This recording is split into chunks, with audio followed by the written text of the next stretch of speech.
Welcome to தீரல். இந்த வீடியோவில் நம்ம பாக்ஸ் ஃபோல்டிங் தான் பார்க்க போகிறோம்.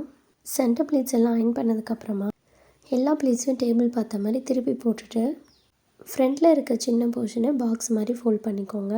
உங்களோட பாக்ஸ் ஃபோல்டிங் எந்த சைஸ் வேணுமோ அதுக்கேற்ற மாதிரி நீங்கள் பேஸ்மெண்ட்டாக இந்த பாக்ஸ் ஃபோல்ட் பண்ணிக்கோங்க. அதுக்கு மேலே செஸ்ட் ப்ளீட்ஸை வச்சு லைட்டாக அரேஞ்ச் பண்ணி எடுத்துக்கோங்க. எடுத்துக்கிட்டு அந்த பாக்ஸோட ஹைட் வரைக்கும் ஃப்ரண்ட்டில் இழுத்து விட்டுட்டு அடுத்த வாட்டியும் நம்ம ஃபோல்ட்ஸ் எல்லாமே ஒரு வாட்டி அரேஞ்ச் பண்ணிவிட்டு ரிமைனிங் இருக்க போர்ஷனையும் அதே பாக்ஸ் மேலே மறுபடியும் ஃபோல்ட் பண்ணி எடுத்துக்கலாம். இப்போது ரைட் சைடு அண்ட் லெஃப்ட் சைடில் இருக்க போர்ஷனை பாக்ஸ் மாதிரி ஃபோல்ட் பண்ணிவிட்டு செஸ்ட் ப்ளீட்ஸ் ஒரு ரொட்டேட் கொடுத்தோன்னா நமக்கு பாக்ஸ் ஃபோல்டிங் ரெடி ஆகிடும். ப்ளீட்ஸ் எல்லாமே மடியாமல் கரெக்டாக வர மாதிரி பார்த்துக்கோங்க. பல்லு போர்ஷனை உள்ளேயும் டக்கின் பண்ணலாம், இல்லை 2 டைம்ஸ் ஃபோல்ட் பண்ணி பின்னும் பண்ணிக்கலாம். நான் டக்கின் பண்ணிக்கிறேன். உள்ளே நமக்கு ஒரு பவுச் மாதிரி ரெடி ஆகும். அதில் நான் டக்கின் பண்ணிக்கிறேன். அவ்வளோதான், நமக்கு பாக்ஸ் ஃபோல்டிங் ரெடி ஆகிடுச்சு.